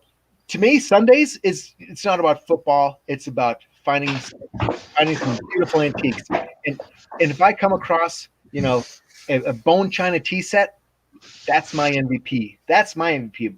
Bone china tea set. Because they're awesome. They're really cool. They tell stories, right?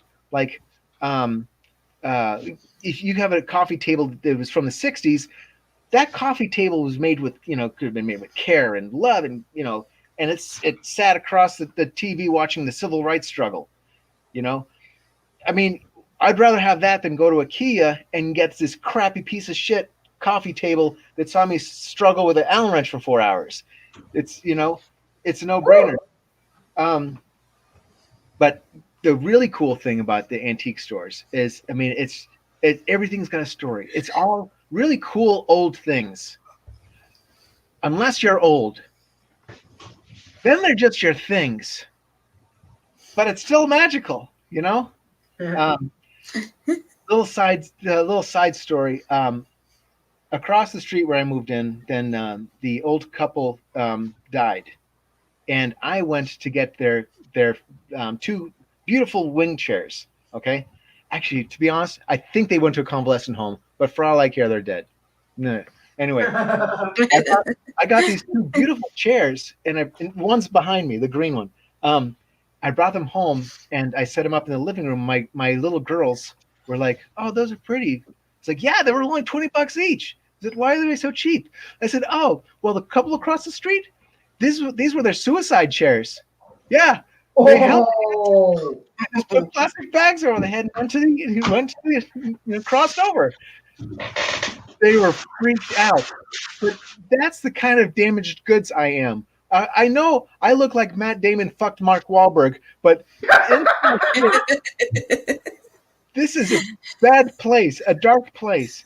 I waited for like a week before I told them the truth that no, they just, I got these chairs just because. But they were freaked out. They would challenge each other. It's like, you just shut up or I'm going to put you in the death chair, But that, it's just, yeah, not Father of the Year material. But, I need little things like that to make my brain, anyway. So the other thing is too, like one of the things I love doing with my kids is sock puppets, And yeah, there was one that I saw them make, or I saw made, and I was like, what the hell? Because it had glue stuck on the sides, and I was like, what's that? It's like, oh, we're trying to make the mouth smaller. This is it. The glue inside the mouth. I said, now it just looks like Robert Downey Jr. in the end of during that 1987 smash hit Less Than Zero. If you don't know what that's about, it's about Robert Downey Jr. doing unspeakable things with his mouth for cocaine. Anyway, but one of the things with sock puppets, you gotta use clean socks, or you get athlete's hands, and that can be an issue. But you guys ever You guys ever kiss sock puppets? I know I'm not the only one. And I'm not talking about that. I'm talking about this cutie right here. This is the cutie, right? Oh, oh yeah, yeah. I'm not gonna kiss Robert Downey Jr. after he's done unspeakable things with his mouth. But anyway, one of the things about kissing sock puppets is they're really dry. You know, they dry your mouth out. They give you cotton mouth. A lot like Robert Downey Jr. in the 1987 smash hit Less Than Zero. But anyway, I liked playing sock puppets when I was a kid too. You know, my older brother, but he was mean. You know, we got along like cats and Donkey Kong. Because he was a lot bigger than me, and he was violent as hell. Just beat the shit out of me. Well, anyway, I don't know if you guys are aware, but okay, so he's coming to beat the shit out of me because I was like, you know, I'm playing sock puppets? No, it sounds stupid, you little pussy. He puts on a sock puppet and starts wailing on me. Now these guys, their eyes or the buttons were right on their friggin' knuckles, and I'm just putting my hands up to defend myself. So my sock puppet is just like, oh my god, he's really getting you, and just wailing on me, and then finally walks away. And I'm all battered and black and blue, and a lot like Robert Downey Jr. at the end of the 1987 smash hit Less Than Zero. Anyway, I got 30 seconds left, so we're going to take off. We're going to have a good... You guys rock out with your socks out. Woo! Have a good one, guys. Thanks a lot, Kim.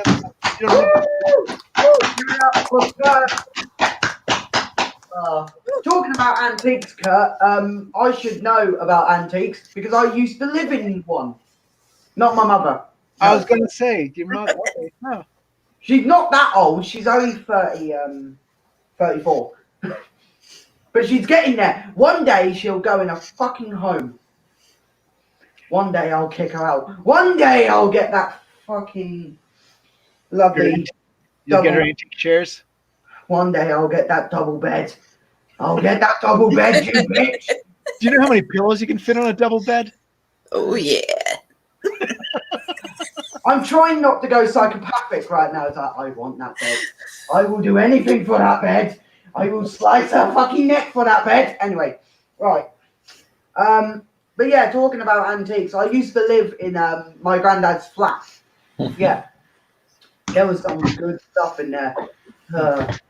If only cancer hadn't have put him in a fucking hospital, I would have got that fucking telly. I would have got that TV. Okay, right. Anyway, I'm going to stop having a mental breakdown. Okay. One thing I do want to promote for Kurt is End of the World set list tonight. You know what? I'm joining in. Fuck it. What could go wrong? Oh, yeah, tonight for you, tomorrow for us. Yeah. Well, it's midnight for me, and fuck else somewhere else, elsewhere. Fuck it. Before we go into the lightning round, let's give it up for all the acts who have performed their longish sets tonight. Bruno, Gil, Robert, Kristine, Curt, and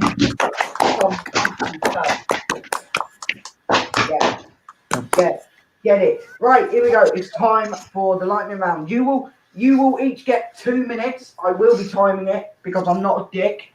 At the end of your round, you will hear a alarm, a weird alarm, which is a different sound effect tonight. Tonight's sound effect, not that, is this. Hang on, let's turn it up a bit. Hang on. There we go. This is your alarm at the end of your round. Okay? So when you hear that, shut the fuck up. Okay? Good. All right. You're going to be spotlighted in random order. Okay. So it could be Bruno. It could be Gil. It could be Curt. It could be Kristine.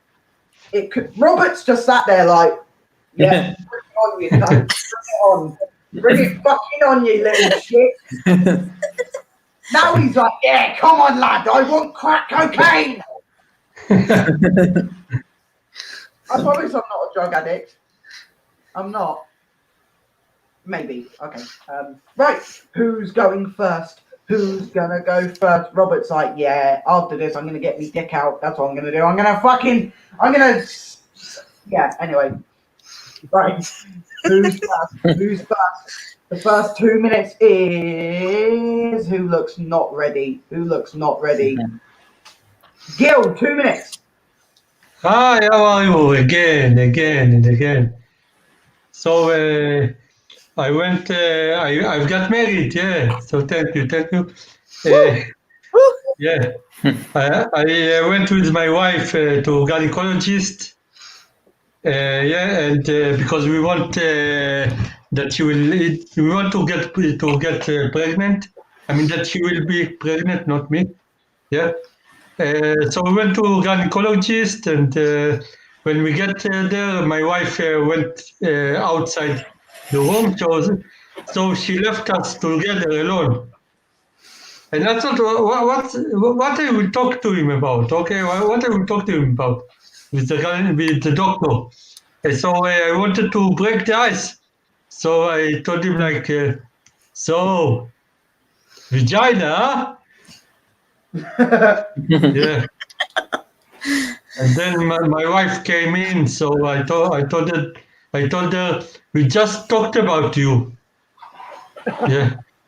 So anyway, she sat on the chair with the legs up and stuff, and the doctor came to the ultrasound. He wanted to put the ultrasound into her, vagina. Yeah. So but before that he put a condom on the machine. And I asked him, what are you crazy? What are you doing? You put a condom on the machine? You know it's only 97% safe? What's going on with you? And so I told to my wife, tomorrow you will take the morning after pill because, I don't want us that we will have a robo-boy. Yeah. My time is over. Yeah. Okay. Thank you very much. Okay. Woo! Okay, so wow, it's so great to break up the sausage fest. Like now I need some tacos. Like, yeah. If you didn't get that, I'm bisexual, by the way. Being bisexual is a total bitch. Most people are like, dude, you get the best of both worlds. You get guys, you get girls. Well, you know what? I don't have a clit dar that tells me, yeah, that's the chick for me, or yeah, she's into that, No, it's not like that at all. Like somebody coming out of the closet, they get parties thrown and everything. I step halfway out of the closet and people are like, that's nice. Yeah. Mm-hmm. So you're bi, whatever. Yeah, cool. Like it's not like coming out of the closet and having your parents like throw you out or anything. It's like, what the hell? I got like no drama. I got nothing. I got like, this is nice. No cake, no nothing, but it's cool. It's cool. It's cool. So yeah, it's like, okay, so we have like this little 2-minute bonus round, and I'm like, well, let's see. The little man in the boat is definitely standing up. If you didn't know, yeah, that's my clit. My clit's always standing at attention. Like it's like the neediest part of my body. It's like, Kristine, play with me. Kristine, let's go. Let's go. Like arouse me. Like, let's go. Tease me, feel me, touch me. I'm like, oh my gosh, if I want something so damn needy, I would have had a kid by now. Like, really? But obviously during the pandemic, diddling yourself is the safest thing to do. I mean, now when people say, hey, Kristine, go fuck yourself, I'm like, okay, here we go. Mm-hmm. I'm not ashamed. I'm not afraid. Let's do it. Like right here, right now, let's whip the 2 fingers out. Let's get it started. I'm like 2 minutes. God damn, it takes me longer to come than 2 minutes. Like, wow. I mean, maybe if I started 2 minutes ago, maybe a little bit, a little, whew. I'm just excited as hell, Well done. Well done. Okay. Bruno. Okay. Thanks. I have 2 minutes. Yeah. Okay. Let's talk about something. I talked about that. Can you imagine how it would be being on the other side, like heaven and hell? You imagine heaven as a cold place, and not Coldplay. Maybe they've seen Coldplay because they're sad. That's sad song.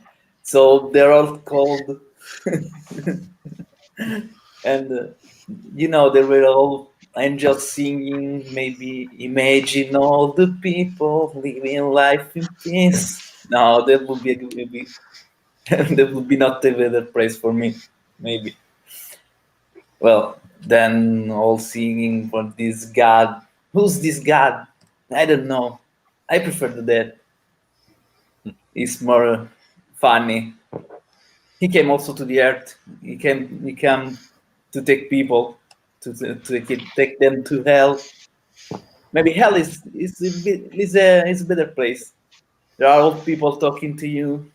You can play Floor is Lava without feeling that you're dead yet. Old people talking to you. Maybe they're screaming. They're talking for something they made in life. They're screaming also, telling bad jokes. Maybe they'll be more like comedians. They're being in hell. In hell.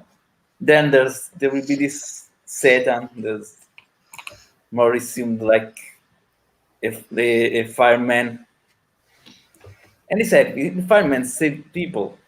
Maybe. And I love fire because I had the cold. And that's my 2 minutes. Maybe before the light. Thanks. Wait.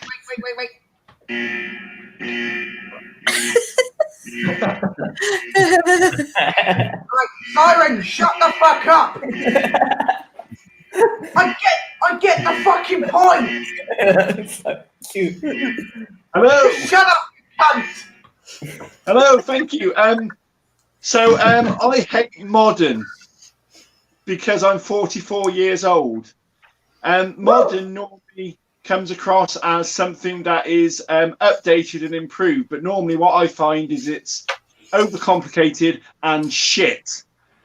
Take GPS, Google Maps, or sat navs, for instance. They work up to a point, they work really well, up until you really need them to, when you are lost. Because trust me, when you are lost, those things will not talk to you. The only time they will talk to you is when there's a speed camera going off. And the reason the speed camera's gone off is because you're in a hurry because you're bloody lost. Modern music, when your favourite band tells you they're about to release a modern sounding album, you know what you're going to get. R&B. Take modern art. I hate modern art. Especially a place called Tate Modern, because one of my girlfriends took me on a date to Tate Modern. I had to pay 40 quid to look at a bed that was covered in used condoms by a lady called Tracy Ennim. And she told me that was fine. And then she left me, and she's now living in the master bedroom of Tate Modern with Tracy Ennim. Star Wars, George Lucas. When Star Wars first came out, it was something well ahead of its time. Really loved it. And then George Lucas decided to come out with CGI. So I don't like modern, but then again, I don't like much things because I can't cope with it. I can't cook, and I'm thinking about things to say, and I'm running out of fucking material. So, superhero we need John Coffey from the Green Mile, because John Coffey would have been the right person to cure a pandemic, because he was a man that cures disease. And I'm going to start this poem. I'm not going to be able to finish it, but what we really need is a man. All right, you can shut the fuck up now. Thank you. Fucking hell. Right, all right, I'm going to go with me. Cool. Yay. Robert was talking about getting lost. I'm trying to think of... Was it your car that fucked up when you came to one of my gigs once? I think it was. That's right, yeah. I forgot to put the engine oil in it. Yeah, Robert drives all the way down to fucking Hampshire, does my gig in the middle of the field. Does the gig in the middle of the field, and his car's like, you know what, you dragged me all the way down here, fuck you. Fucking cars, Jesus. Let's talk about J-Lo, shall we? Good old Jennifer Lopez. Jennifer Lopez. You know her song, Ain't Your Mama? Is that what she says when she gets rid of her kids? I ain't your mama. No, cool. All right, moving on. Moving on. Oh, it's a shame Michael ain't here.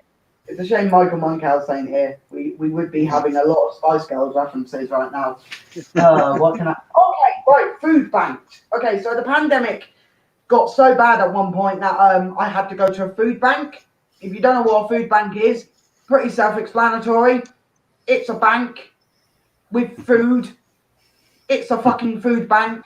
Do I need to explain it anymore? No. But I went to this food bank and I went into the little reception area. It's split into two bits. So you've got the reception bit here and then the actual food. And I'm waiting in this reception area and my brain, without any incitement, yes, the receptionist comes in to take me through to the food. What does my brain make me say straight away as soon as she walks in? I'm hungry. Well, no shit. No shit, you're hungry. That's why you're at a fucking food bank, you twat. Like, anyway. I'm going to let this annoy people. Where is he?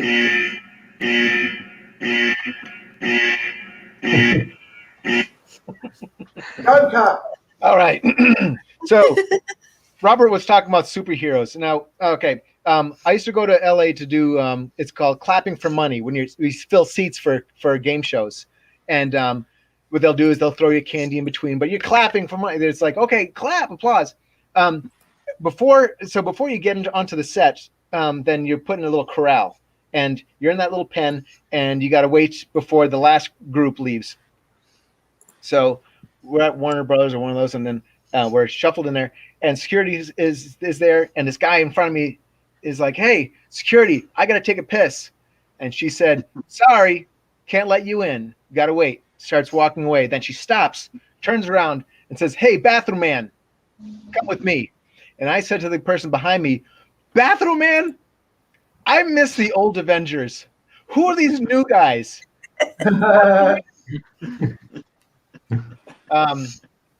Bruno was talking about religion. I would just love for a real life kind of like crossing over, like, hey, messages from ghosts. Like, I would love some of these pastors and priests to just be like, hey, reaching in. It's like in a seance and be like, hey, heaven's great, but it's a lot hotter than I thought it would be. The other thing too is with all this lockdown and everything like that, churches aren't supposed to have services, but a bunch of them still are anyway. They're like, oh no, the Lord will keep us safe and all this. I would just love when quarantine's over to see which religion is untouched, because that might be the true one. But watch it be the Unitarians being like, we told you all along, it was us. That would be weird. But it might be a way of gleaning the truth. I mean, because either that or people just staying home because they're not numbnuts. Thank you.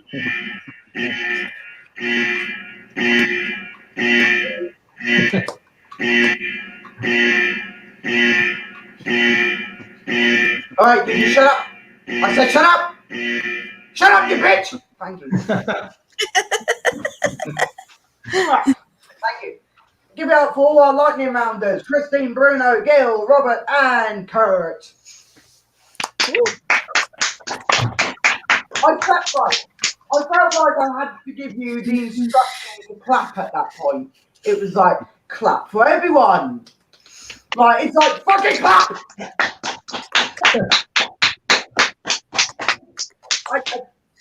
You've already gave them the clap twice. Like, it's like, oh, fucking hell. But what a night, considering I woke up about 2 hours ago. Best 2 hours of my life. Oh, but let's just give it up for, again, clapping for all the acts that were here. Don't clap for yourselves, you've already done that. But let's give it up for those who aren't here. Brooke Barsell, I think she's still yeah, give it up for Brooke. Yay. You're probably watching, probably. I don't know. What else can I say? Also, let's give a big thank you and a round of applause to our sponsor, Top of the Morning Coffee. Yeah. Can I just clarify, it wasn't a paid sponsor, unfortunately. But they gave me free coffee. Free coffee. I don't even drink coffee, but free coffee. Free coffee. Woo. Yeah, make sure you go check out their website, www.topofthemorningcoffee.com. I'll tell you what they've got on there. They've got top of the morning coffee beans. Yes, no one cares. Cool. They're the midnight oil blend, apparently. Don't know. They also have top of the morning cold brew. What the fuck is cold brew? What the? Disgusting. They have hot morning chocolate mix in 2 different flavors. They have double chocolate and I think peppermint as well. So go get some of that. They also have a mug. They also have mugs. I'm looking at a load of comedians mugs. Anyway, they also have top of the morning t-shirts, which no one gives a fuck about, and they also have top of the morning gift cards as well. So if someone you know likes coffee and they're not worth the fucking money of buying the actual coffee, get them a gift card so the cunts can buy it themselves. Yeah. But yes, ladies and gentlemen, thank you so much for joining me, the Che Guevara of British comedy. I'm not a homophobe, okay? I'm not. I've said that joke once, but I'll say it again. You know, fucking hell. But did you know, I don't know if there's any Irish people in. Are there any Irish? No? Good. No. Let me tell you a bit about my dad. My dad is Irish. He's also an alcoholic. Buy one, get one free deal, ain't it? I used to be Irish on the weekends. Right, hang on one fucking minute. You ain't getting out of this, Curt. You ain't getting out of this fucking thing. You ain't getting out. Right. Right. Am I right? Who else agrees here that Curt looks like an Irish person on the weekend? No, exactly. 10 years ago, I looked very Irish on the weekends. Yeah, because you'd be walking home like, top of the morning to you, you fucking cunts. No, I'd say, and the rest of the day to you. Yeah, thank you very much. Did you know drug addicts have their own like research labs? Yeah. Yeah. Or as I call it, the phone box. You know when obviously legal highs and thanks, I appreciate that. You know, have you ever seen? You know, here in the UK, drugs are illegal, but but have you ever when they made them like illegal? I don't think it affected any other like freaking like drug addict in the world. Have you ever seen a drug addict in London and someone just walking past going, "Hey, you know that's illegal, right? Fuck shit! I've been doing it every day. Fuck! Mate, the needle's still in your neck.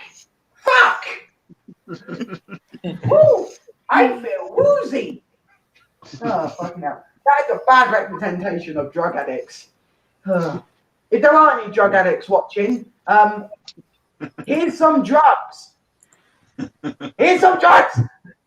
Yes, ladies and gentlemen, this has been the showcase. Make sure you join us again soon. A couple of things to promote before we fuck off, because you're looking at me like, Candice, cunt, shut up now.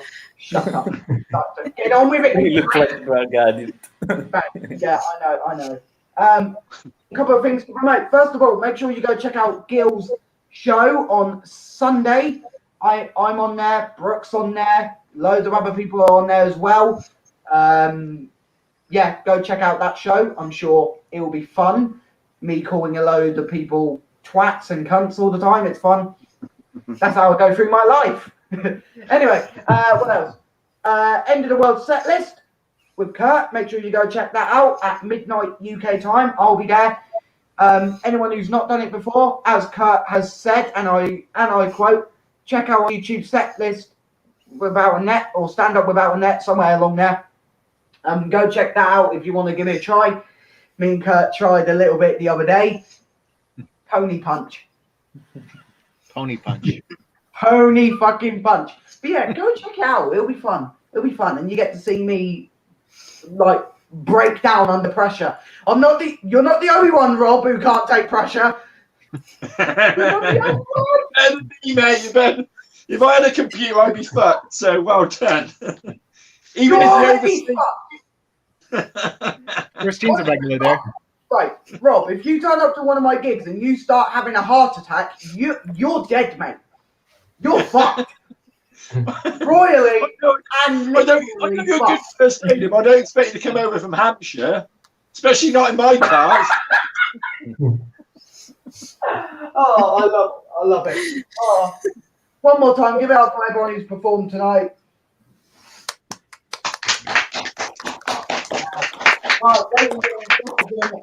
That Comedy Showcase. One last thing to promote. Saturday, Housefire. Make sure you're here for that. Hosted by Michael Bob Monkhouse. He'll be here for that. Some brilliant acts on there. And also Sunday, Reckless will be doing another preview of Kim Nash Talked About Stay Too Long with support acts Curt, Seablom, Maggie Levine, someone else. I can't remember who else is doing it. I'll fucking remember. And then obviously, yeah, I think it's Robert as well. Yeah, it's Robert as well. Fuck.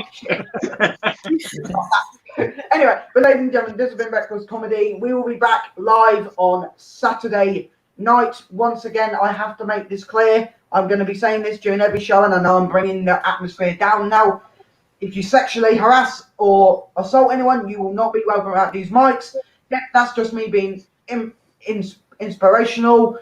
Reckless is a safe space, and we appreciate those who stick to the rules and, don't be cunts, But, ladies and gentlemen, I've been Kim Nash. This has been the showcase.